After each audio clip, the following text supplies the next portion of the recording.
So a day after Pakistan's failed Marshal Asim Munir's rant in Tampa, Florida, threatening to take down half the world if Pakistan faced an existential threat went viral, Pakistan's former foreign minister and Pakistan People's Party leader Bilawal Bhutto Zardari's video went viral talking about waging war against Prime Minister Narendra Modi and India, taking back waters of the 6 rivers for Pakistan.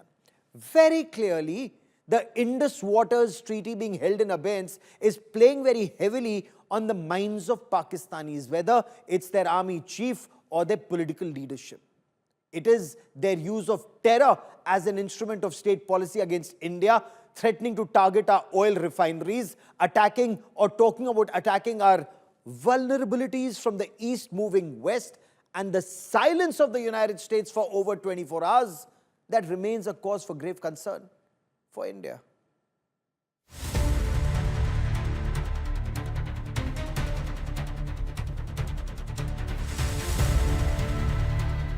Scalded by Operation Sindoor and parched with India's water war, Pakistani motor mouths keep provoking India. Former Pakistan Foreign Minister Bilawal Bhutto Zardari has now issued a direct threat to India over Indus water. But Bilawal didn't stop at India, but threatened to set the world on fire. A repeat of Pakistan Army Chief Munir's nuclear blackmail. Munir's brazen nuclear threat made on US soil while attending a dinner gala in the US, New Delhi has hit back hard at the Pakistani Army Chief's remarks. While reaffirming commitment to national security at all costs, India, cutting across party lines, added that there will be no tolerance for reckless blackmail.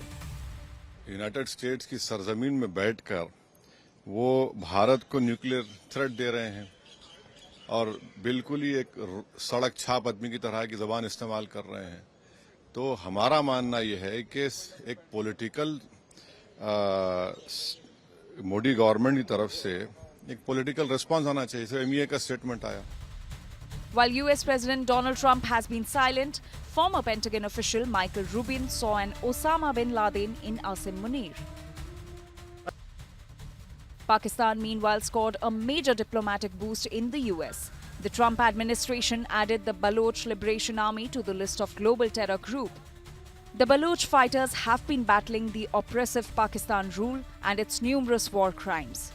The only question that remains: who will stand with India when it counts the most? With Pranay Upadhyay, Bureau Report, India Today. Multiple significant points in what Asim Munir said, in what Bilawal Bhutto Zardari says, and it perhaps gives you an idea of what the Pakistani mindset is. Pakistan's failed Marshal Asim Munir, he's not only threatening to target India, but this time, while he's in the United States of America, he's threatening to take down half the world. He's in Tampa, Florida, and the US is silent. So a comprehensive strategic partner is being threatened by a state sponsor of radical Islamist terror with a nuclear attack from US soil. And the otherwise very vocal US President Donald Trump or his administration, not a word from them. But does this silence actually speak louder than words? Has the US made its choice very clear? Transactional Trump chooses to engage Pakistan for short-term gains compared to a democratic India, which has long-term strategic gains. And how does one explain US giving more time to China on Russian oil?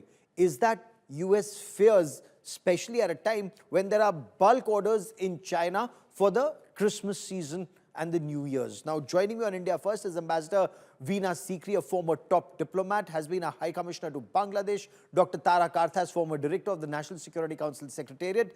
John Rosmando is a geopolitical and national security strategist and a former senior analyst for counter-terrorism. Joining us on the show from the United States of America, Sushant Sareen is a senior fellow at the Observer Research Foundation, someone who tracks the US and Pakistan very closely. Ambassador Sikri, does the US silence speak louder than its words? What do you make of what Asim Munir said and what US should have said and didn't? Well, yes, I think it is quite shocking that Asim Munir should make such a statement from American soil, and nobody in the American administration, leave alone President Trump, has cared to say anything about it. This is absolutely shocking, considering the comprehensive strategic partnership with India. And of course, our MEA has made a strong statement. But my overall feeling is that President Trump is right now preoccupied, or shall I say, obsessed with only one thing: concluding a trade deal with China. And this, is something that is driving him. That's why he's given the extra 90 days now to China, which is absolutely quite shocking in itself, because obviously the trade deal that he was looking for has not yet been concluded. The talks have been going on for quite a while in different parts of the world, but clearly that has not been concluded. Another 90 days has been given. And in this process of working on this trade deal with China, he is trying to show to China that, look, Pakistan is not yours, it is mine too. And he's showing the Pakistan card. Bangladesh is not yours, it is mine too. And he's, showing the Bangladesh card. And a lot of American diplomats are very, very active in Bangladesh at this point. He's even showing the Myanmar card that, look, I mean, he's withdrawn the sanctions about certain individuals in Myanmar that had earlier been given to them. So in my view, this is something that is driving him very strongly.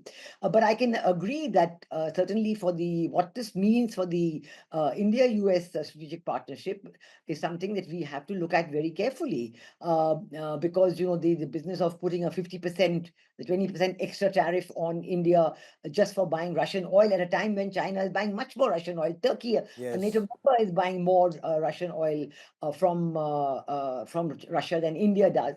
And knowing that India has started buying Russian oil after discussion with the USA.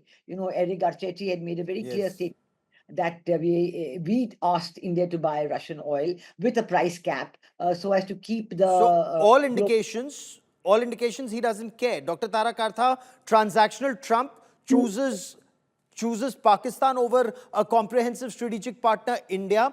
Is that an indication that the CENTCOM in the US is saying that, look, we need Pakistan? PACOM, or the IND-PACOM as it was called, is not sure how Quad is moving forward in a year when India is hosting the Quad summit. So all indications are that he thinks the relationship with India may remain iffy. That's why he'd rather encircle India and do what, as Ambassador Sikri said, do what he thinks is in America's best interest.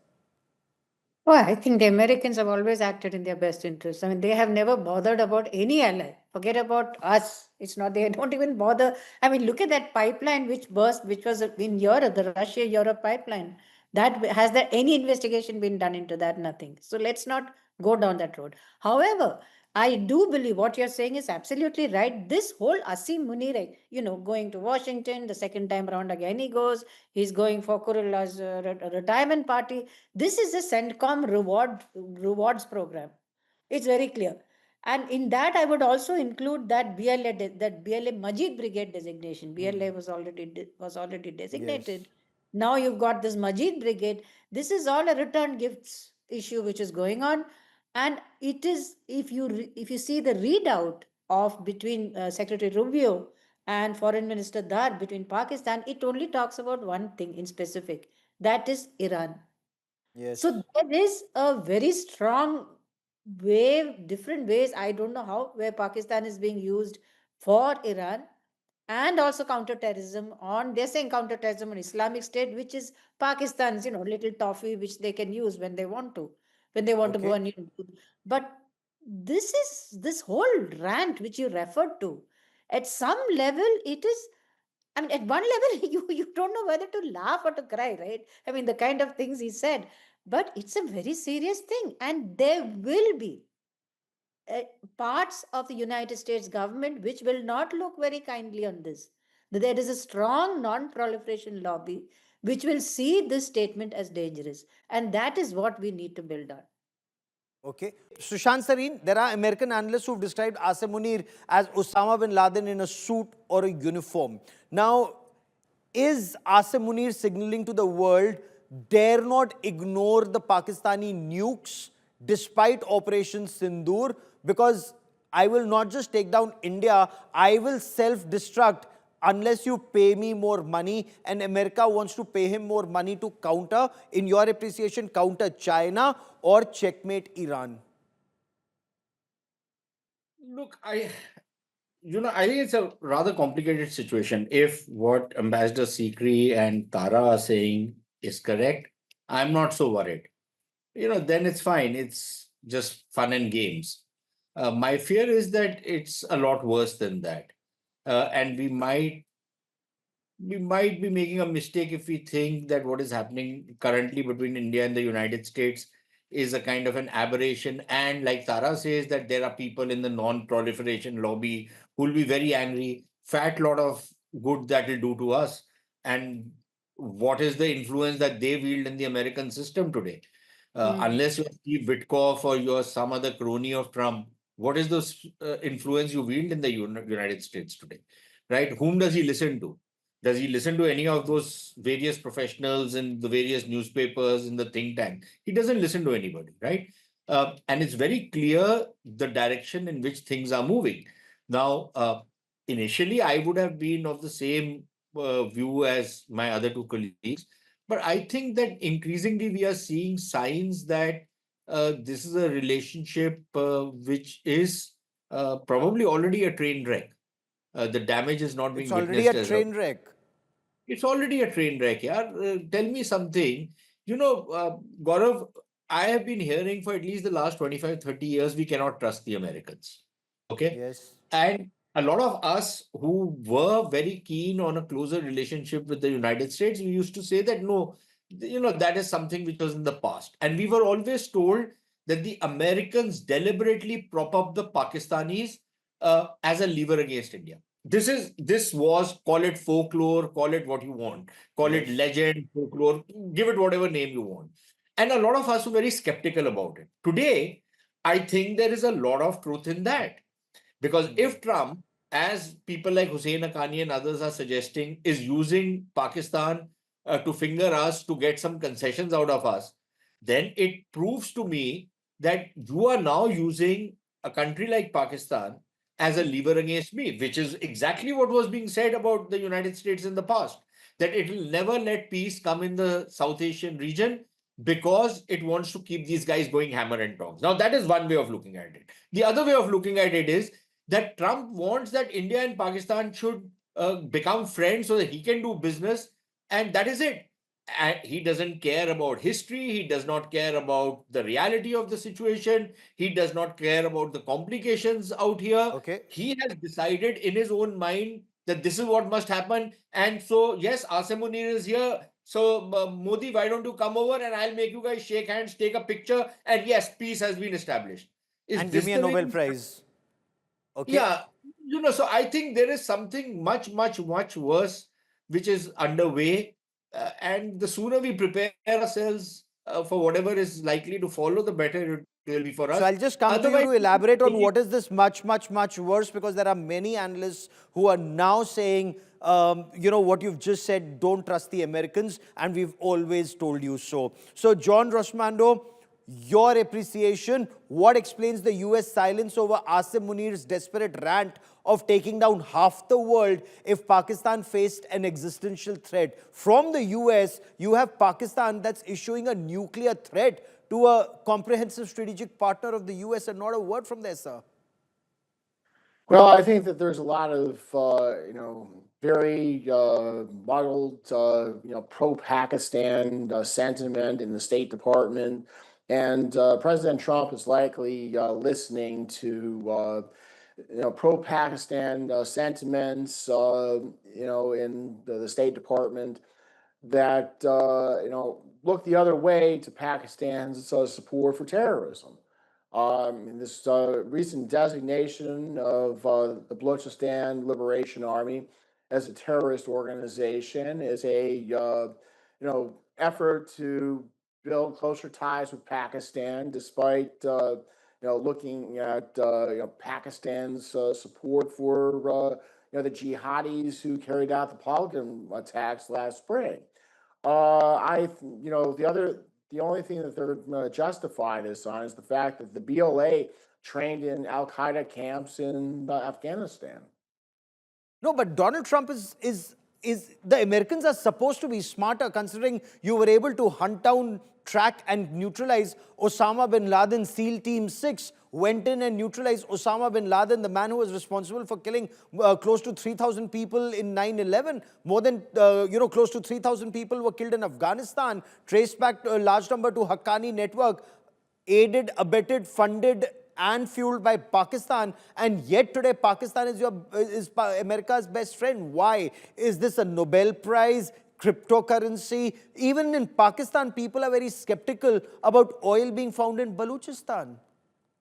Well, honestly, I wish I had a good answer for you because it's, the $1,000 question as to, President Trump is an enigma. I think that he needs to look at, India is, more logical ally for the U.S. than Pakistan, which is a military dictatorship that killed American troops in Afghanistan. I think that this is just completely baffling, and honestly, I'm about as confused by this effort to get close to Pakistan as you are, other than perhaps trying to find a way where he can mediate between Pakistan and India by being, good cop, bad cop. I, wish I could answer the question. So, Ambassador Sikri, let me bring this to you. Is he trying to ensure that China-Pakistan economic corridor collapses? Whatever investment China has made in Pakistan in CPEC, $30 billion, promised $60 billion, all of that goes down the drain in case America were to invest in Balochistan? Is it to checkmate Iran? What is your reading, ma'am? Well, I think to checkmate China, certainly, it is very clear that the initial contact with Asim Munir, the famous lunch, etc., was all to do about Iran. And it is also being speculated that maybe those B-2 bombers actually didn't make the 37-hour journey, but actually took off from Pakistan. It could well have been. But I think that, my apprehension, to follow up a little bit on what Sushant has said, my apprehension is that is America about to agree to a G2 situation with China? Because, this is what, right from the time of Barack Obama, they've been wanting to persuade the USA to accept a G2. That you have your sphere of influence, we have our sphere of influence, etc. And this is the kind of jockeying that is going on for that. And this is what has to be really worrisome for us, because we don't accept that at all. We are very convinced about our strategic autonomy and multi-alignment, and we believe that there should be multipolarity in the world, different groups at different times. So I think we have to accept or anticipate possibilities and plan for it accordingly. Of course, there are many aspects of the Indo-US relationship that are continuing. Many meetings are continuing, many programs are continuing. The NSR took place, the IMEC meeting took place, and the other anticipated meetings are expected to take place. A lot is being put on the next round of trade talks in Delhi in the third week of August to see how they go. Will they be difficult?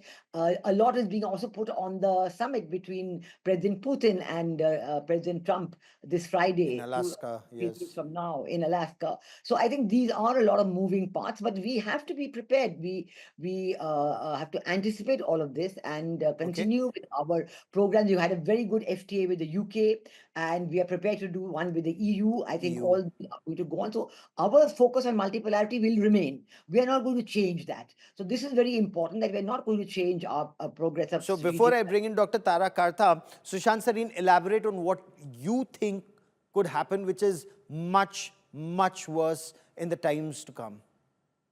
So, Gaurav, I need to clarify something which John said, which I disagree with, and I think I need to put it out there. He says that the BLA trained in the camps of the Al-Qaeda. The BLA and the Al-Qaeda have never been good friends. In fact, they've gone hammer and tongs at each other. There's no ideological affinity between them. And the BLA is a national liberation movement and not a terrorist organization. I think we need to make that very clear. And in fact, we were told by the Americans that there are no Al-Qaeda camps left in Afghanistan. And in fact, it's the American president who has been meeting with Ahmed Shara, who is Al-Qaeda. So I don't think I want to go down that road right now. But again, on how things will be much worse. Look, I don't think this is about trade anymore. Ambassador Sikri is very optimistic that maybe some kind of a deal can be worked out. I don't think it's about trade, because I think whatever trade deal was negotiated between India and the United States, in a spirit of transactionalism and a spirit of give and take, the demand from the American side was that it has only to be take and no give. Uh, I think what Trump is looking for is capitulation. What he is looking for is subservience and servility, and he's not getting it. So I don't think you can sign whatever trade deal you want to sign. The fact that he thinks that he can impose the tariffs on India, and it's a cost-free option for the United States, it tells you that he doesn't give a rat's ass on what happens to the relations with India. Uh, he's not ready to do that with the Chinese. He's not Yes. ready to do it with the Turks. He's not ready to put any kind of sanctions on the Europeans, who are the largest buyers of Russian oil.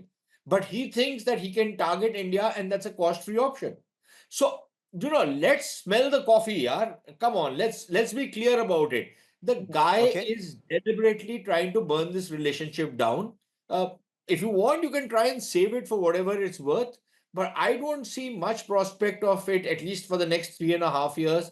And if another Trumpian character, you can't rule that out, comes into power in the US after 2020, 2028, then 7 years, 7.5 years, and by that time, who knows where the world is going to be.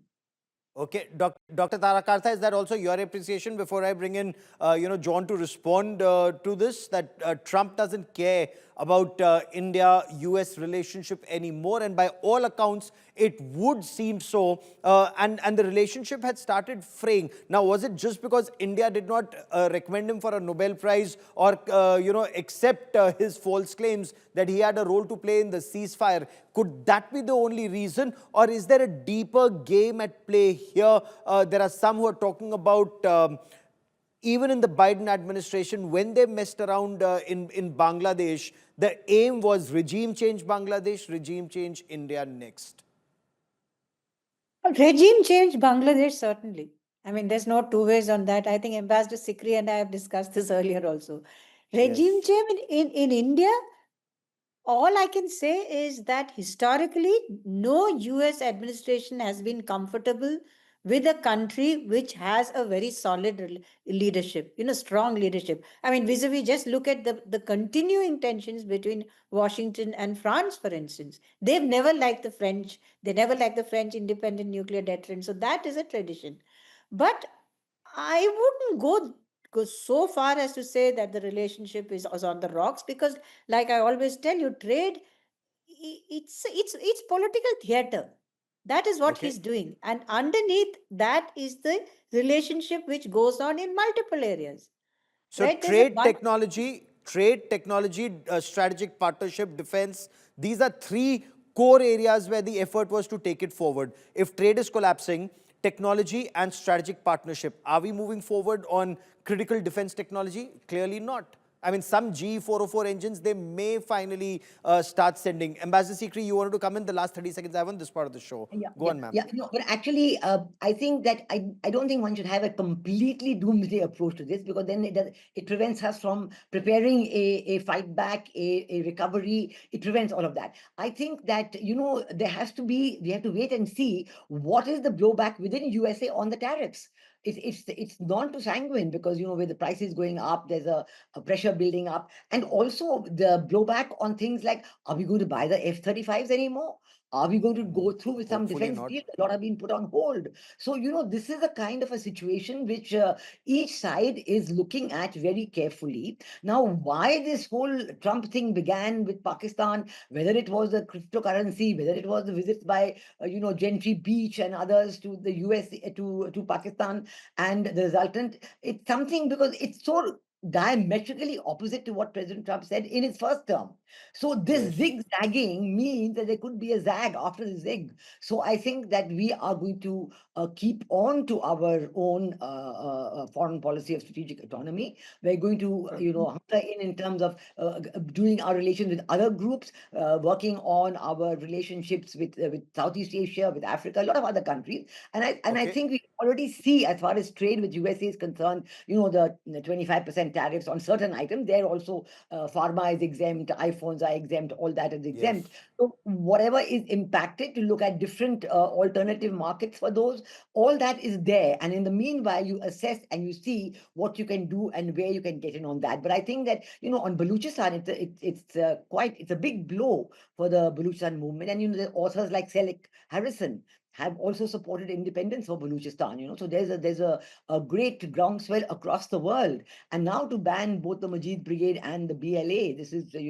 something which is clearly giving in once again to what Asim Munir has asked for. Now, this question of, again, Asim Munir every time getting what he's asking for is just like, writing these blank checks, and Trump is signing off on them. So it is worrisome. It is a matter of great concern, but we're not giving. Okay. John Rosmondo, every blank check that the US signed, even in the past for Pakistan, it was paid in blood with American lives lost. But how myopic is the American approach? 9/11, Osama bin Laden found in Abbottabad, 2,700 American and NATO soldiers killed in Afghanistan, traced back to Pakistan, and yet another blank check for Pakistan.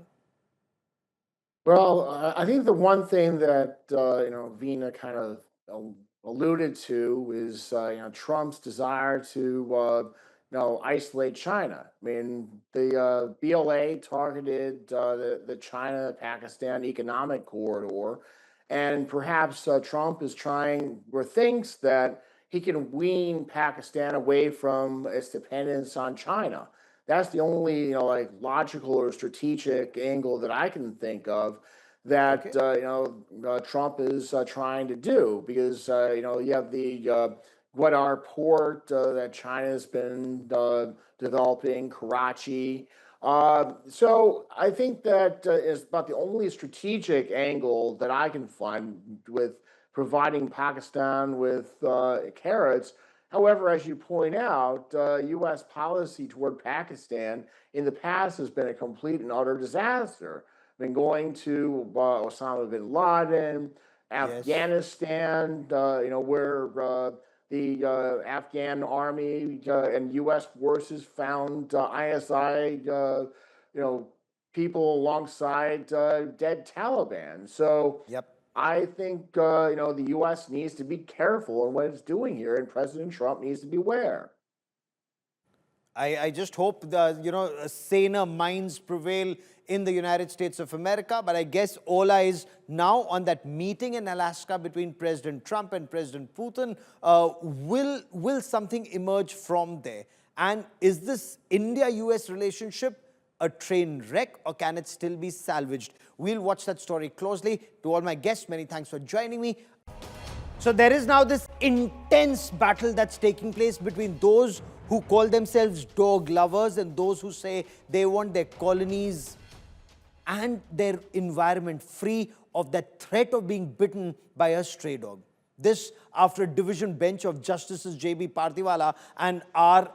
Mahadevan, they passed a slew of directives that include constructing shelter homes for stray dogs, creating a helpline to report dog bites, making the rabies vaccine available to all in hospitals. So, animal rights activists, they say, no, how can you take away all the stray dogs? Where will you keep them? You'll start culling them. And then those who call themselves human rights activists, they say we can't watch images like these all the time, that in, packs of these strays, they come and attack either the elderly or the children. India has perhaps one of the world's largest number of stray animals and rabies attacks. That's what statistics point. And then they say, if you love stray dogs, take them home, feed them, love them, look after them inside your house. Don't just give them stale roti on the streets. We get you more in this report.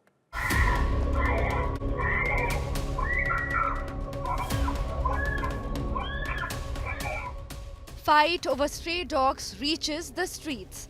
A day after Supreme Court ordered removal of stray dogs off Delhi's roads within 8 weeks, animal rights activists reached India Gate to protest. A suo motu judgment, and that too with the tone that the judge used yesterday, where he refused to listen to any party. आखिर आपने अपने आप case लगा दिया. Minimum 10,000 dogs के लिए 5 एकड़ की ज़मीन रिक्वायर्ड होती है. तो दिल्ली एनसीआर के पास आप कहाँ पे इतनी ज़मीन ढूंढ लेंगे जहाँ आप 3 लाख से ज़्यादा डॉग्स इकट्ठे वहाँ पर ट्रांसपोर्ट कर दें.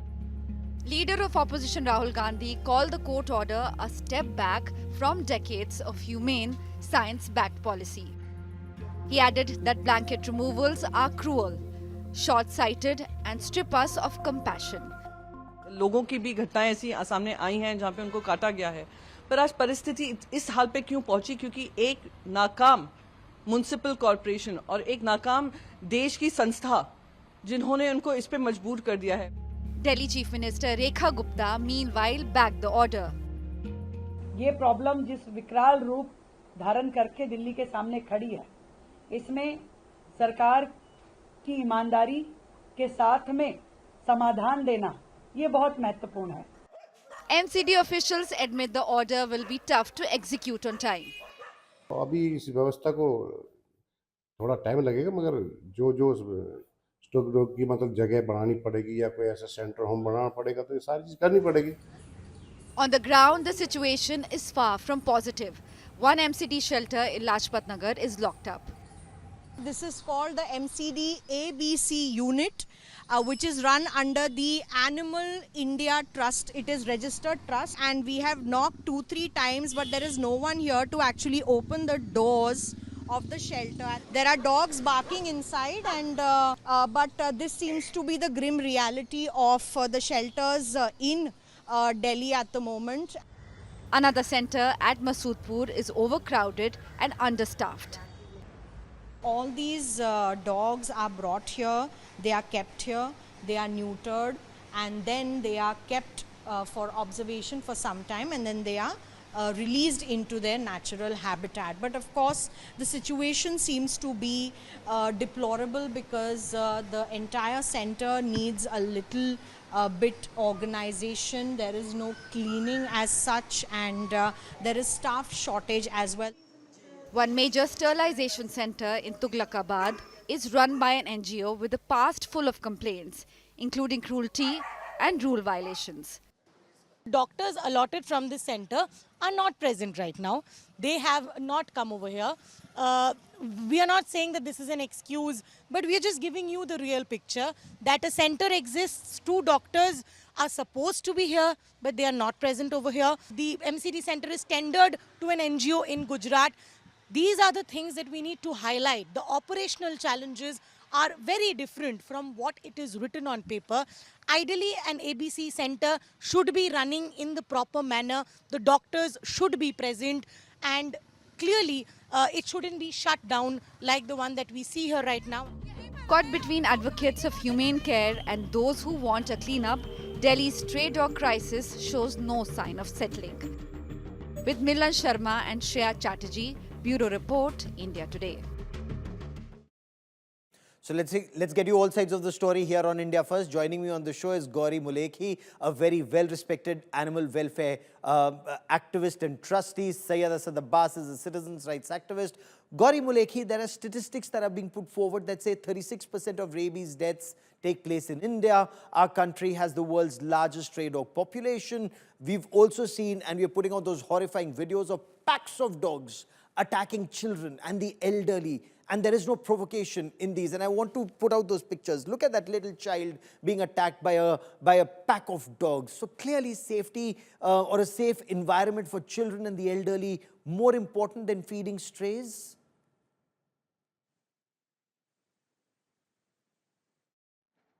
Okay, give me a moment as I try and re-establish this link with Gauri Mulekhi. But Syed Asad Abbas, experts have argued that this order is not doable. Leaders like Maneka Gandhi who know what they're talking about, they say that angry judgments are seldom sensible, or words to that effect, that there is no government-run dog shelter in Delhi where such a large number of stray dogs can be kept. This order may be very popular, it's not implementable, sir. The fact of the matter, Gaurav Saab, we need to understand that in our country there are 6.2 crore stray dogs, and as we speak, I could say it's counting. We account for the 100% rabies related deaths of the world. We account for 36% of it. And these are real stats and figures that I present to you, sir. Now, let me come to the point. According to the ICMR report, there are 9.1 billion dog bites, which is absolutely unfortunate. Let me get it closer home. Here in Bengaluru, in Kodigehalli police station limits, 70-year-old man who was out for a walk was killed by 8 stray dogs. His face, limbs, torso, flesh torn off. Who's I want to responsible play to out those this? images. I want to play out those images. You know, the images that you're mentioning and those like this. I want people to see how these dogs hunt in packs and take down innocents, and not just one, but multiple such instances across the country. There is no provocation. Some of these are young children. Some of these are old people just going for a morning walk, going to the temple, and suddenly attacked by a pack of dogs.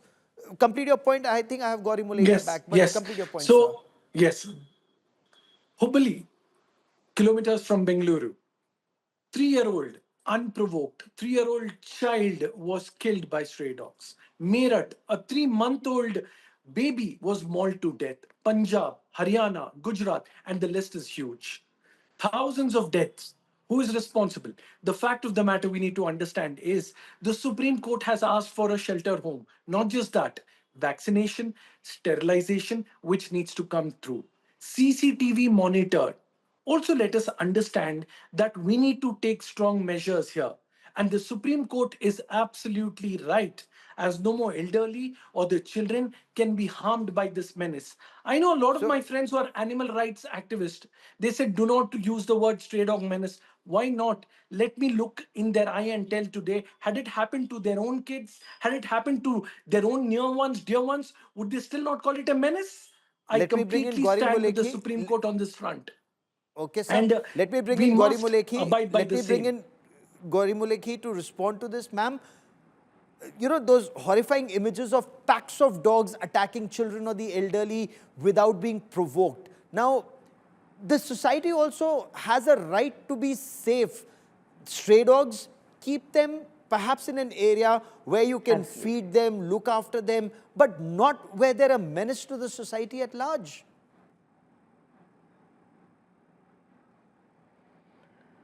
So, Gaurav, when we imagine places where dogs are kept and fed and looked after, well, those places only exist in theory. Because considering that Delhi and NCR have about 10 lakh dogs, to create ghettos or concentration camps for them will become such amazing biohazards and a public health menace that the Supreme Court in its wisdom wanted to resolve something, but will end up actually making the public health and public safety problem much more worse. So that's one thing. Second is on the issue of dog bites. Clearly, there are a lot of dog bites that are avoidable, but the numbers that we are peddling right now, and I'm using this word responsibly, is absolutely incorrect. Incorrect numbers. Even if it is In one, fact, it's been look at acknowledged by that the image Government of that India, young and child the Director not General of provoking a dog, but a pack of dogs attack her. Please, Tell her mother correct, that these are incorrect figures being You're peddled. right. I mean, I am talking about cumulative humans. numbers.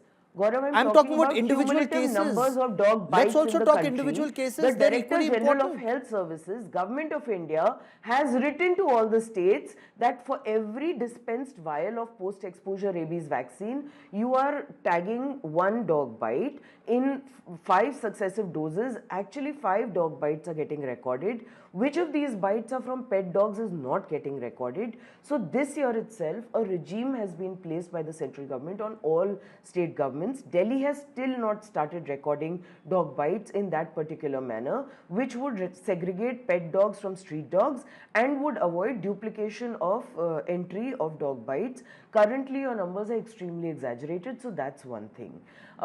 In fact, that format is not yet being followed in most states. UP, I know it's being followed in, and in some other parts, but not definitely in Delhi, because that order has just been given last year by the GNCTD to the CMOs.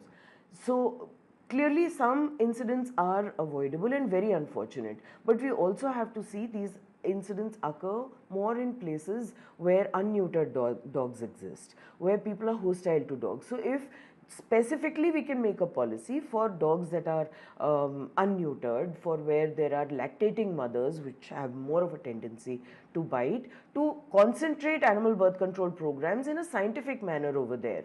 If, because there is one very disturbing video, we compound the problem many times and start putting 10 lakh dogs in ghettos, it will only spoil our ecological balance. Imagine the number of monkeys that will invade Delhi if all dogs are removed. Imagine the proliferation of cats, the rats coming out of our underground sewages, which are not scared of you and me. They are only there, out of our sight, because the scavenging animals such as dogs and cats Gaurav, are I need to come in with facts here. We don't want to go down I need an to come in here. unscientific route. We have a problem. I need need to a come here. scientific response. No, you must come in because, Gauri Mulekhi makes the point, one, exist peacefully, coexist. Sterilization has to be scientific, and that entire ecosystem, it's a very fragile ecosystem. You remove dogs en masse, that ecosystem gets adversely impacted, is the point she's making. Response, sir. Now, let me quickly respond to ma'am. Ma'am, with all due respect, I will share you the data, the details of the Deccan Herald News Service, which is a highly researched report. I'd also like to tweet the same front to you. This is done by the Central Health Department. I come from the land of Karnataka, ma'am, and according to the data, the Health Department, this sharp increase is significantly compared to higher 2024, which saw 3.6 lakh dog bite cases and 42 rabies deaths, of which 1.69 lakh cases and 28 deaths were recorded just between January and July. These are not peddle numbers, ma'am. These are research scientific numbers carried by able media institutions. Now come to the point. I completely agree on all my dear animal rights activist friends with whom I was at Press Club of Bangalore today, that the beautiful man's loyal best friend dogs have a right to exist. There is no doubt about it. They are living beings and they have every right from the Paramatma to exist on this beautiful earth. But the fact is, there needs to be measures taken in here. There needs to be measures which are scientific, humane, and holistic.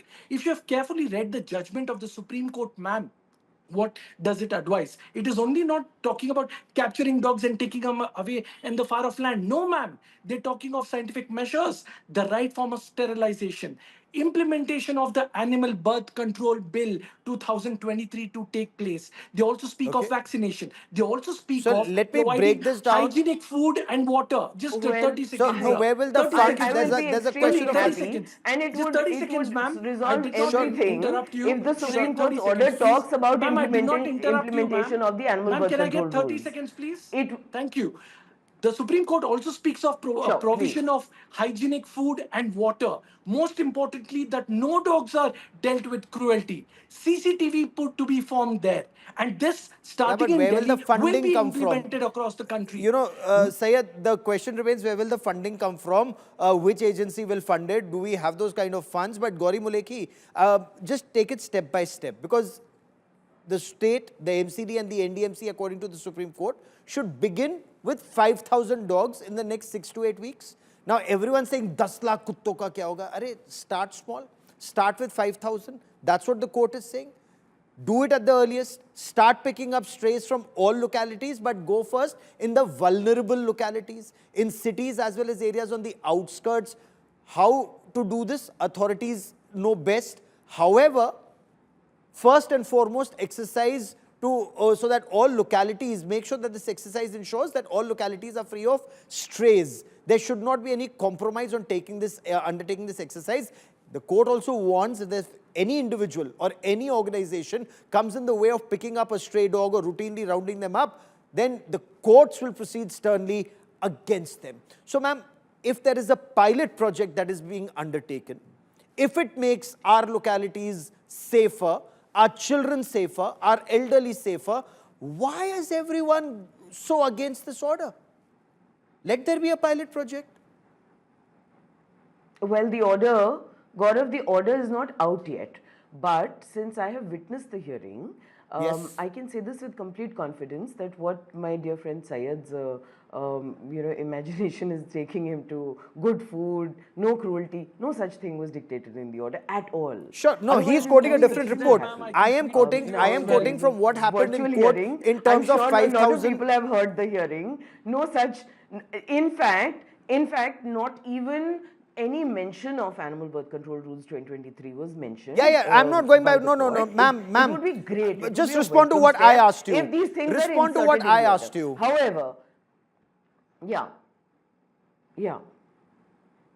Okay, about 5,000 dogs, again, unscientific. Wherever you remove these 5,000 dogs from, and it will conflict with the other direction of the court, which orally was heard by everybody, that a helpline number has to be made where anybody can make a complaint regarding any dog, not exactly a biting dog, but just any complaint regarding a dog. It could be one neighbor not liking his other neighbor's, dog or something. No, is it for a Within pet 4 or is it hours, for a MCD stray? has No, to go and pick ma'am, up that dog is and it remove is and it put for a in the pet or a pouch. stray? Basically, that distinction also has been removed because that clarity was sought by the bench.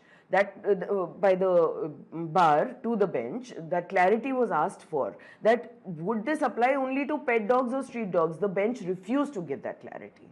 So he said, "Oh, that will be left to the wisdom of the authorities." So it's biting very, dogs very should be ambiguous. resumed, It's very should be vague, which is removed. what is actually making. No, because we look. Yes, of Ultimately, the course. bench There also is said already a at provision. no cost, There is already a provision in the rules should for infants and removing the young biting fall dogs. prey to rabies. I'm sure you agree with that. Protecting dogs, yes, but not at the cost of children getting rabies or the elderly getting rabies. There is a rule to that effect. So There is at a least rule to that, effect. but that rule is not being Yes, implemented. Look at what is absolutely. I happening on the agree. street. In fact, the rule is there. See what wonderful implementation Lucknow has done, UP has done, Uttarakhand has done. They have resolved their biting dog cases, their population management matters with one ABC centers each. Delhi has 20. In the past few regimes of governments that we've had, in 25 years, they've made a mess of Delhi completely. With this new government, we now expect Delhi to do better. We expect Delhi to copy the models of UP and Uttarakhand, which have just used single ABC centers in cities and resolved their their dog biting problems, their clashes, and the conflict is mitigated much better in those states because the rule is implemented properly. The principal secretaries monitor the programs. Here in Delhi, the monitoring committees weren't even made till I had to challenge them in High Court in contempt. So Delhi is a different mess that should be settled now, which should be cleared by this new government rather than taking it into a deeper mess and creating a public health hazard, a biohazard. I will let these that be. Ghettos of dog menaces. Okay. Again, removing Sayed, I've run out of time on this part of the show, but I will let what Gauri Molekhi said be the last word on this part of the show, because the court was very clear. Not at any cost should infants and young fall prey to rabies. This action, according to them, should inspire confidence that children can move about freely without the fear of being bitten by stray dogs. Will this order be implemented and how is a story we'll be tracking very closely.